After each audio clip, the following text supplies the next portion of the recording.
अस्सलाम वालेकुम वरहमतुल्लाहि वबरकातुह। तो आज इंशाल्लाह हम पढ़ेंगे मैथ 7 चैप्टर 13। इसमें हम पढ़ रहे हैं लॉ ऑफ एक्सपोनेंट्स,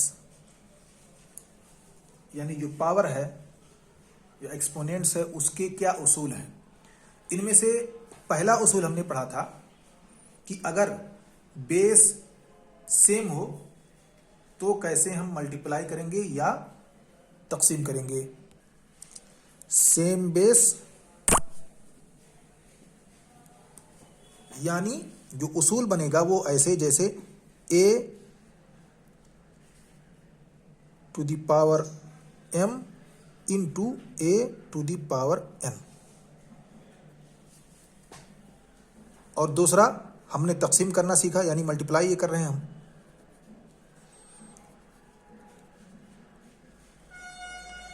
और इसे डिवाइड करना सीखा था, a डिवाइडेड बाई, ये m है, divided by a to the power n। हमने मल्टीप्लाई में आपको ये बताया था कि हम पावर को जोड़ देंगे। क्या करेंगे? पावर को जोड़ देंगे, यानी अगर ये सेम है, बेस उसका सेम है a, तो हो जाएगा a m प्लस n। और अगर पावर डिवीजन में, यानी जब तकसीम हम कर रहे होते हैं तो हम उसी पावर को घटा देंगे, तो ये बन जाएगा a m माइनस n। इसको हमने पढ़ा था और इसका एक्सरसाइज भी हमने किया था, इसके कुछ एग्जाम्पल भी हमने सॉल्व किए थे। एक और चीज हमने पढ़ा था, टेकिंग पावर ऑफ पावर।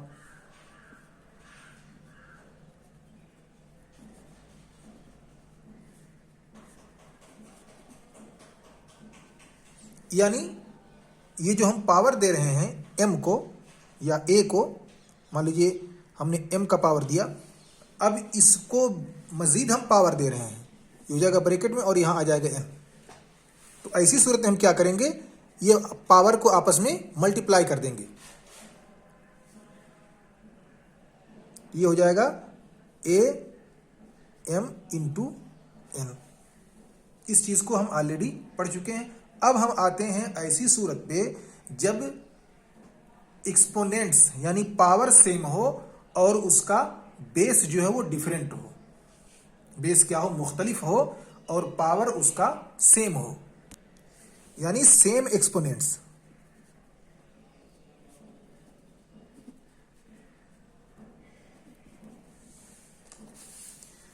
अब ऐसी सूरत में क्या होगा, हमने सेम बेस, यानी जो हमारा बेस था a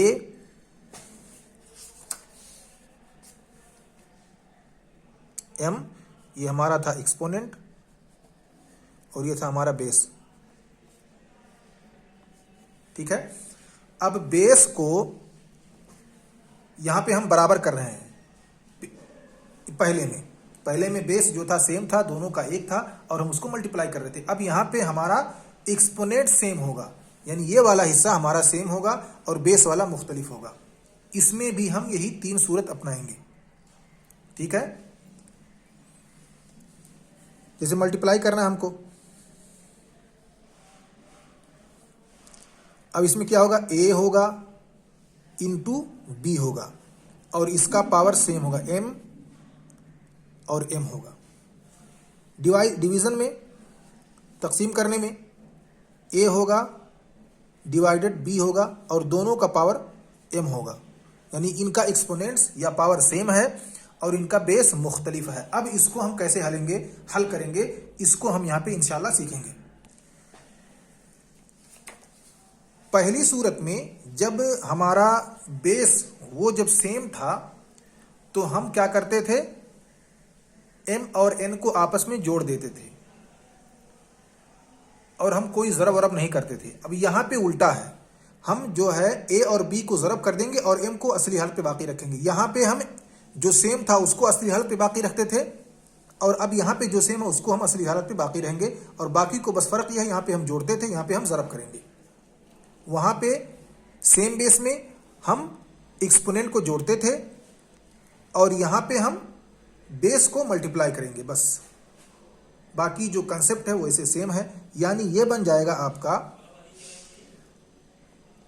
a इंटू बी और पावर, यानी हम a को ज़रब कर देंगे b में, और जो पावर है, या चाहे यहाँ 20 हो, यहाँ भी 20 हो, यहाँ 30 हो, यहाँ भी 30 हो, यहाँ 4 हो, यहाँ भी 4 हो, दोनों पे जो भी पावर रहेगा दोनों सेम रहेगा, और उसी पावर को हम एक बार नकल कर देंगे बस, और हमें उसमें कुछ नहीं करना है। इसको हम मल्टीप्लाई कर देंगे। ऐसे ही डिवीज़न में हम a और b को तकसीम कर देंगे और सेम पावर नकल कर देंगे, यानी ये बन जाएगा a डिवाइडेड बाई b, और ये पावर बन जाएगा m, यानी a का भी पावर होगा और b का भी पावर होगा, और ये आपस में तकसीम हो रहे होंगे। तो देखा आपने, पहले में हम जब डिवीज़न करते थे तो हम जो सेम था उसको असली हालत पे बाकी रखते थे, जोड़ में मल्टीप्लाई में हम जोड़ देते थे और डिवीज़न में हम घटा देते थे। यहाँ पर जो जैसी शक्ल है वैसा हम व्यवहार करेंगे, यानी जो सेम है उसको सेम बाकी रखेंगे एक शक्ल में, और उसको मल्टीप्लाई कर देंगे मल्टीप्लिकेशन में, और डिवीज़न में जब हम तकसीम कर रहे होते हैं तो हम a और b को तकसीम करेंगे और m को असली हालत पे बाकी रखेंगे। ठीक है। अब इसका हम एक एग्जाम्पल लेते हैं। एग्जाम्पल के तौर पे हम मल्टीप्लाई कर रहे हैं 2 to the power 3 into 3 to the power 3। अब आप इस उसूल को देखें, यहाँ पे देखें, a बराबर है किसके, 2 के, और b बराबर है 3 के। यहाँ पे बेस इसका मुख्तलिफ है, लेकिन इसका जो एक्सपोनेंट है पावर वो सेम है, 3 है। तो आपने क्या यहाँ पे किया है, a और b को ज़रब कर दिया है। तो यहाँ पे आप इसको ज़रब करेंगे कैसे, 3 और 2 को ज़रब करेंगे, हो जाएगा 6, और 3 को अपनी असली हालत पे बाकी रखेंगे, तो 6 टू द पावर 3 ये हमारा आंसर होगा। ये कैसे आया है, जैसा कि हमने यहाँ पे उसके जुज़इयात को अलग अलग करके समझा था, यहाँ पर भी हम इसको समझते हैं। ये जो असल है, ये क्या है,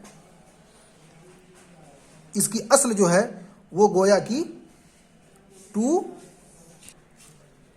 इंटू 2 इंटू 2 है, यानी 3 बार मल्टीप्लाई हुआ है ये, फिर ये ज़रब हुआ है, और फिर क्या हुआ है आपस में, ये फिर 3 जो है 3 बार मल्टीप्लाई हुआ है, 3 इंटू 3 इंटू 3। अब चूंकि ये आपस में मल्टीप्लाई हो रहे हैं तो गोया कि ये 2 जो है इसके साथ मल्टीप्लाई हो गया, ठीक है, और ये इसके साथ मल्टीप्लाई हो गया, और ये इसके साथ मल्टीप्लाई हो गया। तो कितने का जोड़ा बन गया, 2 इंटू 3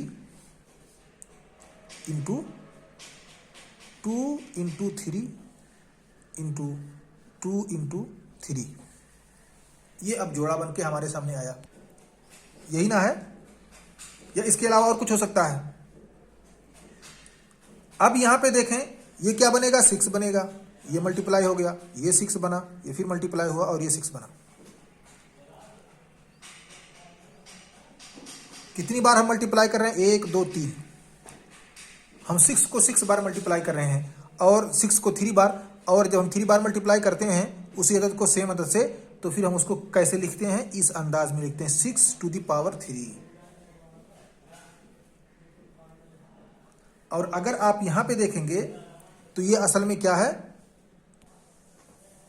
ये जो 6 है, यहां पे आपको 6 मिला, 6 पावर 3, ये जो 6 मिला आपको, ये क्या है, ये इसी 2 का, यहां पे जो 2 इंटू 3 है, इसी का प्रोडक्ट है।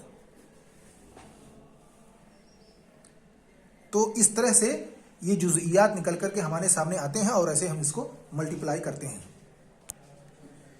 एक दूसरा एग्जांपल लेते हैं, उससे थोड़ा सा मुख्तलिफ। जैसे हमारे पास है 3 स्क्वायर या to the power 2 into A square. अब यहां देखें इसका क्या है, एक्सपोनेंट सेम है, बराबर है, बस ये 3 और ए डिफरेंस है, तो ये क्या बनेगा 3a स्क्वायर।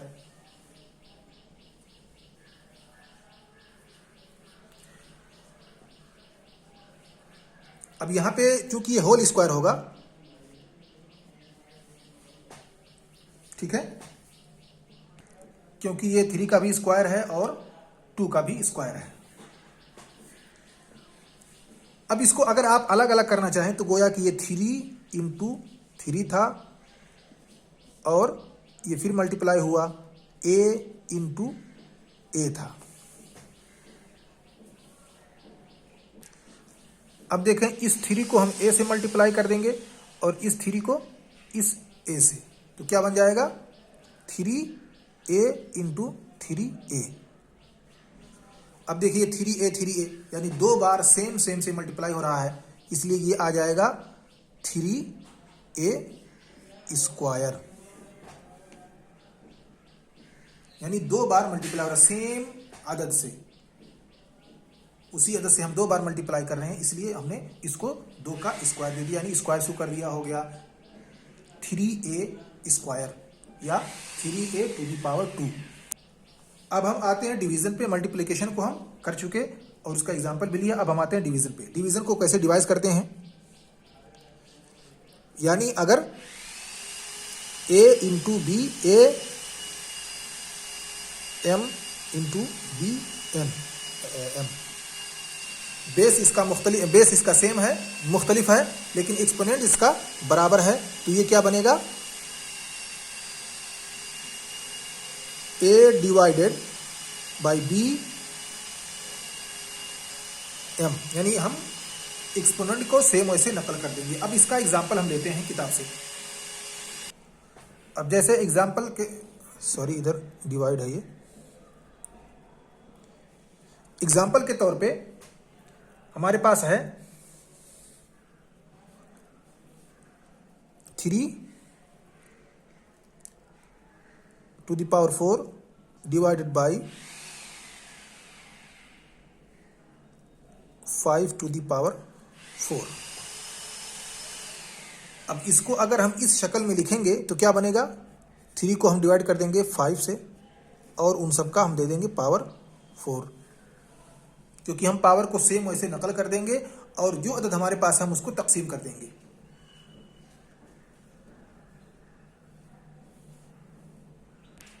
एक और भी इससे भी सिंपल एग्जांपल हम लेते हैं, जैसे हमारे पास है 6 to the power 4 divided by 3 to the power 4। अब इसका क्या होगा, हम 6 को 3 से डिवाइड कर देंगे और उसका पावर हम लगा देंगे 4। अब यहां पे देखें, गोया कि असल में ये 6 पावर 4 है, ये 3 पावर 4 है, ये पावर सबके बराबर हो गए, जैसा कि यहां पे देख रहे हैं, यही असल शक्ल है। कभी इस तरह से लिखा जाता है, कभी इस तरह से लिखा जाता है। अब यहां पे आप इसे कट भी कर सकते हैं, जैसे हमने इसको लिखा 6 टू दी पावर 3 4, ये 3 एकम 3 हो जाएगा, 3 दूनी 6, अब ये हो गया 2 टू दी पावर 4। अब इसको देखें आप, आएगा आंसर हमारा 16 60। तो इसी तर्ज पर हम अगर अलजेब्रिक एक्सप्रेशन को भी लेना चाहें तो इसी तर्ज पर उसको भी हल किया जाएगा। जैसे मान लीजिए a3 है डिवाइडेड बाई b है, b3 है, अब क्या हो जाएगा a divided by b to the square 3 to the power 3। एक और चीज हम साथ में पढ़ते चलते हैं कि अगर किसी भी नंबर का एक्सपोनेंट्स 0 हो, यानी उसका पावर 0 हो, तो उसकी वैल्यू क्या होगी, उसकी वैल्यू 1 हो जाएगी। जैसे मिसाल के तौर पर अगर 2 है, उसका पावर 0 है, तो ये 1 हो जाएगा। कोई भी अदद जिसका पावर, इसको हम पहले बता चुके हैं, कोई भी अदद जिसका पावर 0 हो वो क्या हो जाता है, 1 हो जाता है।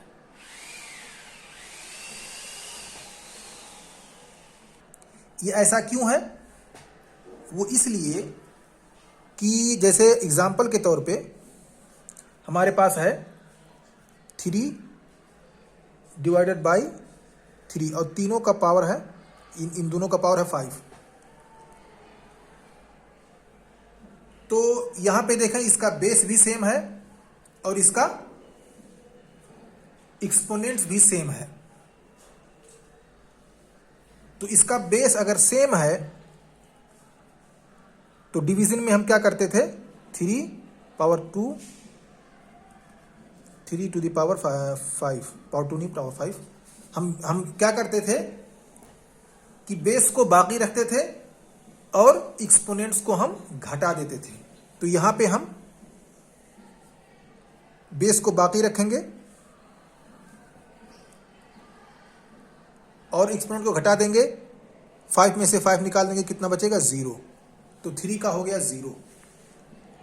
और आप इसे